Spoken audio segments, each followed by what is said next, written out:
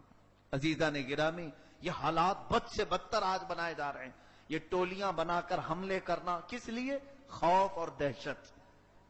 داڑیاں پکڑ کر کے انہیں کوئی اور کفریہ بات کہنے پر مجبور کرانا اور اس کا ویڈیو بنا کر وائرل کرنا۔ کیوں؟ اس لیے کہ پوری قوم حضور کی سنت کو ختم کر دے۔ میاں یہ لوگ کہیں پر بھی داڑھی کو دیکھیں گے تو پکڑیں گے، ماریں گے۔ میں یہ سوچتا ہوں کہ اتنی بزدل قوم تو مسلمان ہو ہی نہیں سکتی، اپنے نبی کے اعمال کو اتنی آسانی سے نکال کر گٹر نالیوں میں پھینک دے۔ پھر کیا تمہارے پاس اگر ایسا وقت آ جائے معاذ اللہ، میں پوچھوں، ہمارے پاس منہ مبارک رسول اللہ صلی اللہ علیہ وسلم کا موجود ہے، اس کے لیے آپ کیا کر سکتے ہو؟ میں تو اپنی جان دینے کو تیار ہوں نبی کونین صلی اللہ علیہ وسلم کے لیے۔ آپ کیا کر سکتے ہو؟